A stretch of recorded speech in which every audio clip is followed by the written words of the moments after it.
The 5 media appearance mistakes men make.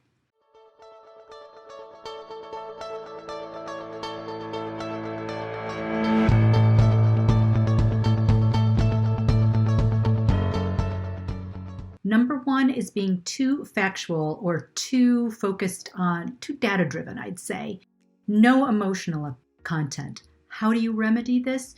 You tell a story first and you marry the data afterwards in that story. Number 2 is too defended.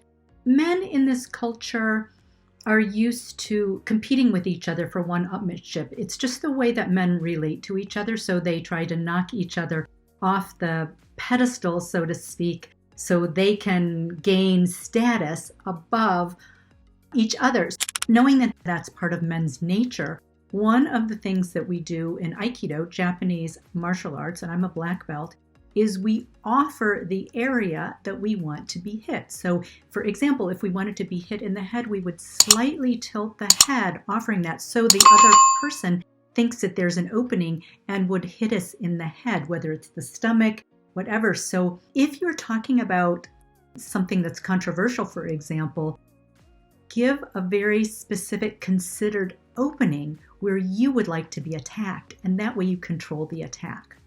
Number 3 is being overly obvious about their credentials, just blurting them out right up front. Sometimes that's appropriate, but sometimes it's not.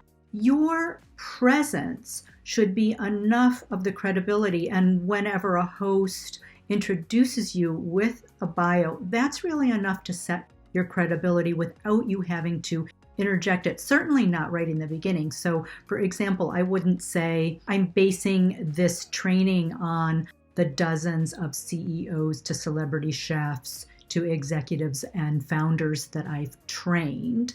I wouldn't just blurt that out in the very beginning. I might weave it into a conversation. However, I would connect it to something that's of value to the audience. So, for example, I might say, what I notice when I media train CEOs is that one of the things that is super important to them is to be respected and to not make a mistake because they feel that that can have an effect on their status or their perception in a company. So I would weave it into the conversation. Number 4 is not smiling enough. Men don't smile enough because they want to be taken seriously, and it's more important to them to be respected than to be liked.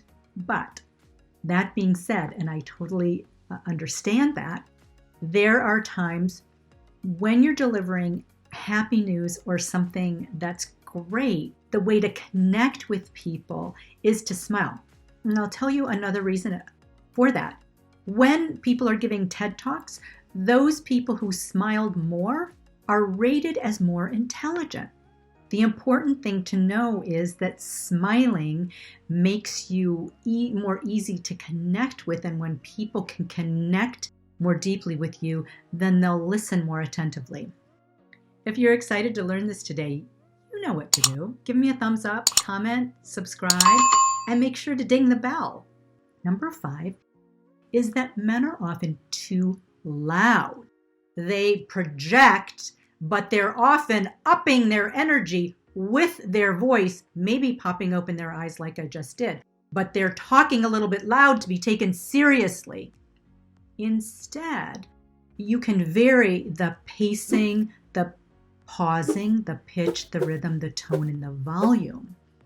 And in fact, lowering your volume will make people lean into you. You create authority by the way that your phraseology, the way that you phrase things, your tone, where you pause, you're leading people into how you want them to listen to you by saying, so like that was just a little bit more staccato, to you. So there are lots of voice variations that you can do to create that authority without being loud. I hope that's been helpful to you. I'm Susan Harrow, media coach, marketing strategist, author of Sell Yourself Without Selling Your Soul, published by HarperCollins, and CEO of PRSecrets.com. And I invite you to connect with me on PRSecrets.com.